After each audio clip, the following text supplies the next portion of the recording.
Having laid down this distinction between logic and truth, and shown that truth, as I define it, is wholly contingent, I have no desire to quarrel with mankind for using words as they choose, and talking of truth also in cases where there is only consistency. There is much truth, even in my sense, possible in respect to ideas, not only psychological and historical truth, in describing the ideas that may have actually arisen in the human mind, but also formal truth in the description of an accepted idea in terms different from those in which it was couched at first. A change in expression which may serve to analyze that idea and bring out its essential affinities. Mathematics, logic, and a certain kind of psychology may thus create a phenomenological science, that is, a faithful description of some field of essence already selected and duly named. And we must allow that, at least according to the genius of the English language, whatever is faithful and trusty may be called true. A change in expression which may serve to analyze that idea and bring out its essential affinities. This idiomatic use of the word true is semi-moral. It turns on not belying one's professions and being constant to a plighted troth. Serious thought requires this sort of fidelity. We begin by noticing and liking some idea, and the very earnestness of our attention becomes a pledge in our own minds not to drop that idea, nor adulterously to slip another idea in its place. Truth to it and to ourselves, now demands that we make it clearer and clearer, more and more unmistakable, and perhaps by an illusion not unknown to lovers, we attribute to our first intuition a prophetic force, as if it had irresistibly predestined us to these later developments. But ideas, if by ideas we mean essences and not impressions, are, as Berkeley termed them, inert. They do not compose a world but vocabulary, and their logical relations, though immutable, have no aggressive force compelling us to notice them. We evoke ideas for a moment of our own motion, and they vanish like sounds and shadows, without leaving a trace. Thus, if our intuition had been careless and not vitally rooted, the essence evoked in passing would never have been retained or recovered adequately in a second intuition. Its fleeting definiteness for sense would never have become an express definition for thought. In dismissing and forgetting that image, we should then be committing no infidelity. Obviously, we could never falsify our old ideas if we never thought of them again. This drift of ideation, however, which would be innocent if it were purely sensuous, may invade dialectic and explicit recollection, becoming a perpetual fountain of sophistry. Each time we mention a word, we may give it a different meaning, and the more we shift and vary, the deeper we may think we go. We lie, either idly or maliciously, when we allow invention to transform our memories, and we contradict ourselves if we allow invention or the flux of accidental thought to vitiate the sense of our original terms. Dialectic then becomes, as in Hegel, a romantic alternation of ideal or moral impulses. Infidelity to one's thoughts is here felt to be truth to one's deeper self and to one's destiny, and it may really be so when the thin pretense to logic covers a shrewd perception of the instability of life. For there are mental reservations and insincerities hiding in our explicit assertions, treasons latent in our promises, and unforeseen social currents destined to carry our thoughts suddenly in new directions. All this may make excellent dramatic history or phenomenology of morals, and if it seems to skirt dangerously a Mephistophelian abyss of mockery and biting scorn, it may be rendered unexpectedly edifying by the assurance that our dead selves are stepping stones to higher things, that the sum of illusions is the only truth, and that a sufficient experience of folly produces wisdom, not by repentance, but by approximation. Yet even supposing that this romantic idealism truly represented the facts, and calling this description of the facts logic, we should be turning an irony of logic upon logic itself. And dialectic, far from developing faithfully the implications of ideas, would glorify the infidelities of things to those ideas. Whether glorious or feeble, these infidelities are inevitable, since things are in flux, and ideas in the logical sense are unchangeable. Moreover, there is necessarily some novel idea or pattern illustrated in the flux itself, and a special trope in each turn of affairs, so that the truth of history perpetually gives the lie to the maxims of men, and defeats their politics and ambition.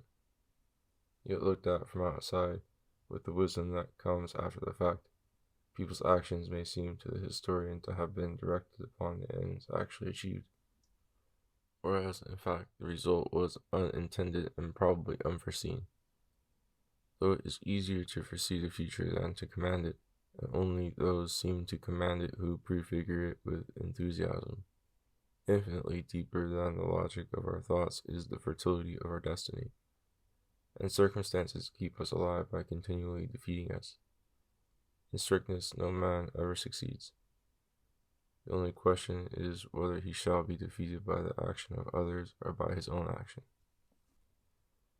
The notion that history might be dialectical would hardly have seemed plausible to anybody had not dialectic been conceived in a satirical sense, as when each speaker in a dialogue refutes the others, and the argument ends in the refutation of everybody. The author in such a case speaks for nature, and laughs at opinions. If he is candid, he even laughs at his own opinion, and what he exhibits in his dialectic is not logic triumphant, but logic losing itself in the sea of fact.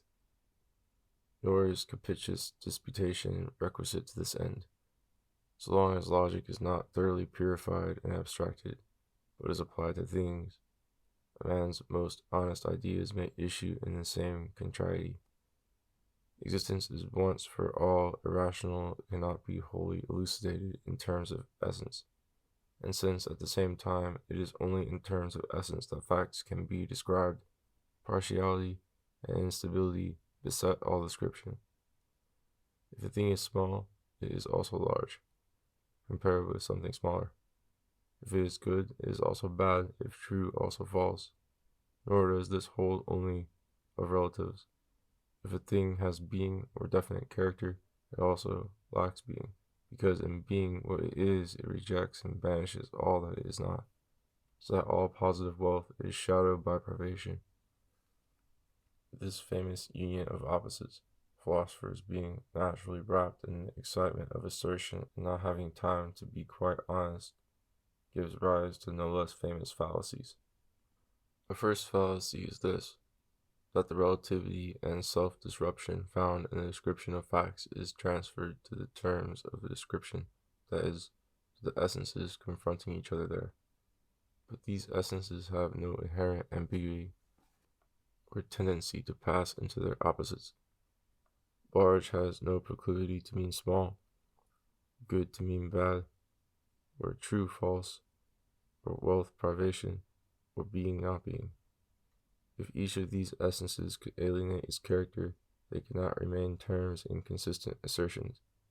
They cannot be so much as compared or opposed, and all discourse and perception would sink into black night. It is only in describing half-hidden, complex, substantial facts that ambiguities and contradictions appear. For here essences essentially different, since each is invincibly itself, are found alternately or simultaneously present. Were the essences not still different and absolutely fixed in character, there would be no problem in their co-presence, and no dialectic, only a flow of indistinguishables, if so much as a flow could be distinguished. It may be noted in passing that essences are not intrinsically predicates or adjectives, but primordial and distinct forms of possible being. They become predicates or adjectives when an animal psyche apprehending them is vitally preoccupied with the pressure of matter and with reacting upon that pressure, so that the given essences are taken for portions or qualities of the dynamic fact by which the psyche is confronted. Save for that material preoccupation, the spirit would regard the essences evoked before it and their intrinsic characters as the adequate furniture of life for the moment, like an eagle in repose observing the sun. Moreover, pure being is not a substance in which individual essences inhere, so that the essences might be predicates of it. Pure being is itself only an essence. Expressly, it is that which all essences have in common, namely, character or distinguishableness and self-identity. But pregnantly, pure being covers the whole realm of essence, or the sum of all essences, since all essences are needed to display fully all that is self-identical and distinguishable, and that has being or character. The second fallacy incidental to the dialectic of opposites suggests a superstitious origin. Contradiction, which exists only in human language describing facts that in themselves cannot be contradictory, is transferred to the facts themselves, as if a moral uneasiness existed in them, compelling them to shift their ground. Heraclitus seems to have hinted at something of the sort in his oracular fashion. We learn that war is the parent of all things, and that justice or punishment condemns everything definite to destruction, as if it were a sin to be finite. In Hegel, the same pantheistic sentiment was doubtless reinforced by intimate acquaintance with self-contradiction and self-dissolution in Protestant theology. Here, sometimes there may really have been an uneasy conscience and a conflict of contrary feelings driving the mind to the next stage of enlightenment, and from that stage on. Yet the progress of dialectic, even in this field, where there was a primary contradiction between tradition and inquiry, has suffered many reversals and has taken a long time. Not the logic of the beliefs, but the brightness of society or of private sentiment for a change of view has determined the direction of reform and the halting places of opinion. In general, it is fabulous to represent phenomenology, or the drama of ideas, as the motive force in history. Phenomena are inert results, aesthetic figments, while the derivation of event from event is a natural flow, with crises and cataclysms here and there, but for the most part lapsing with the serene monotony and tireless self-repetition. This steady, underlying vortex of nature keeps mankind alive and keeps it human, from rising and falling, not always by mutual conflict or direct succession, but often by some local accretion of martial and social energy, vegetating spontaneously as the Greeks and the Romans vegetated, and sucking their neighbors up into their more vigorous organism, not at all by dialectic. Nor is it dialectic or any new idea that commonly destroys the victor in his turn. Ruin comes by the dissolution of his fighting organization and the changed habits that his very victory leads him to form. We may personify these habits in a miracle play, and show how virtues and vices rule the destinies of nations. Heraclitus had said so too. Every man's character is his demon, presiding over his fate. In this interplay of the causes of life and death we may call, if we like, the dialectic of existence. In Hegel's miracle play there are indeed many stretches of genuine logic, where he dissects the meanings of given ideas. Such analysis clarifies its own terms, and no cataclysms of nature or opinion can annul the validity of the deductions made from those terms logically. Whether the deduction is logical or empirical and arbitrary can be tested by this circumstance, that true analysis leaves the original idea whole and uncontaminated, in the center of all the radiating ideas that may be brought to surround it. Whereas in a psychological flux, as in a dream, additions transform the original datum, identifications are fallacious, progress is made through oblivion, and the whole torrent is lost in sand. Yet as the sand itself is a quicksand and moves, the romantic historian sees nothing tragic in the evaporation of his original stream. There will always be something on foot to undergo interesting transformations. Hegel's attention was accordingly not long arrested on pure analysis, Analysis served chiefly to loosen ideas and open some breach for destructive criticism. The point was to produce a pregnant confusion in which the logician might drop the thread of his argument and pick up some contrary fact. The air of this dialectic is thick with the fumes of earth. This makes its strength and its charm, and such a picture of mutation, by its very homeliness and allegiance to truth, confirms my contention that truth and logical necessity are independent things, pleasant as well as tragic in the perpetual excitement of finding that which there was no reason to expect. If our prudence is discouraged, our vitality is stimulated, and existence, for the romantic soul, becomes a Gothic marvel, infinitely extensible in quality and quantity, unmapped and incalculable. If any eternal fitness seems nevertheless attributable to the course of things, this fitness will lie entirely in an occasional aesthetic or religious emotion arising during the process itself. The taste for chaos, however, is hardly normal, because even in the act of demanding chaos, the mind throws out a postulate that, by a secret necessity, this chaos shall never lapse into order. And what assurance can the empirical observer or pure experimenter possess that the indetermination he observes is not specious, and due to the superficial external cognizance which he takes of events? Might there not be a rationality in them hidden from his eyes? And indeed, it is almost inevitable that among events which interest him and remain in his memory, there should exist some mutual relevance. Every event, though unnecessary and spontaneous, will probably be pertinent to what went before, as each fresh episode in a serial story, unexpected as it may be to the reader, must somehow be grafted upon the previous characters and episodes.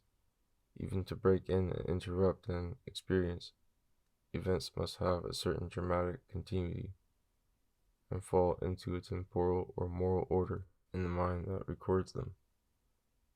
This psychological compulsion soon generates superstitions and prophecies about the secretly meaningful and fatal order of events, and the supposed paths of destiny are explored with as much intellectual ardor and foretaste of truth as were ever the laws of nature. Cognitive ambition on the physical side is inherent in hunting and fighting. On the spiritual side, and for reflection, it involves something like a taste for truth. To be deceived is as hateful to the mind as it is dangerous to the body. Impatience and vanity, however, at once intervene, so that it is not facts so much that dominate human knowledge in its sweep and intensity, as imagination that lends importance and felt reality to alleged facts. Impetuous thought is then led to claim a double truth, one sort of truth legitimately, truth to inspiration, another sort of truth abusively, truth to fact. The vital and moral heat inseparable from thinking thus often renders logic dogmatic, and seduces it from its ideal cogency to posing as material truth. The mathematician has this justification, that his original data are simple and true. They have been tested and clarified in daily life from time immemorial, so that this speculative superstructure has a certain diminishing affinity or relevance to material truth, apart from its logical validity. Yet the glory of his science does not reside for him in that link with contingent fact, but rather in a certain almost humorous compulsiveness in its logical development, whence its reputation for certitude, not merited in the higher reaches of his speculation, which can make it, even for an empiricist like Locke, the ideal of knowledge. Here, however, the pride of mathematics, like that of theology, comes before a fall. There is no end of science, no end of learning, in both pursuits, but mathematics, like theology, is not knowledge of anything but itself. True knowledge, natural knowledge, should be the cognizance that one existing thing takes of another, and this perforce is a form of faith, though justified in continual physical contacts between the knower and the known, whereas mathematics and theology trace ideal relations for their own sake and end in the air. The bad repute into which logic fell at the Renaissance for being tautological might at any moment overtake mathematics were it not for the utility of mathematics and the applied arts. For in themselves the higher mathematics, in spite of their exactitude, or because of it, have not the direct savour of truth. They are scholastic, they are almost occult, and the hardy, shrewd lover of truth distrusts such acrobatic marvels. What he trusts is experiment, exploration, and the warm immediacy of action and passion in his own person. He would like to laugh at all abstract speculation as the most ridiculous of shams. And he would be right in laughing, if logic or mathematics pretended truth, but that is a claim foisted on them by the dogmatism of common perception, contrary to their proper genius. It is like the claim to truth or utility foisted by pedagogues on the fine arts. Philosophy has too long been pedagogical, and the best school days are half holidays. If liberty has opened a window for us towards the infinite realm of essence, it has not authorized us to regard the prospect visible to us there as the truth about nature. Much less are we authorized to set up our visions as moral standards to which things ought to conform. The order of subordination is the opposite one, nature being what she is, and we being in consequence what we are. Certain special reaches of essence are obvious to our senses and intellect.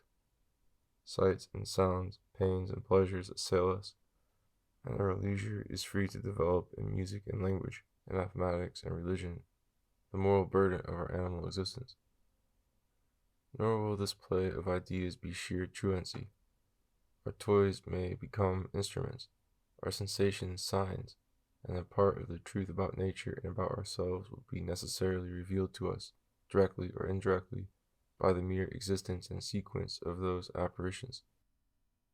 Directly in emotion, perception, and dramatic sympathy, we may learn to know the human world, the world of images, morals, and literature, and indirectly, in close connection with the flow of sensation, we learn to posit permanent objects and to pick our way among them to good purpose, as a child finds his way home.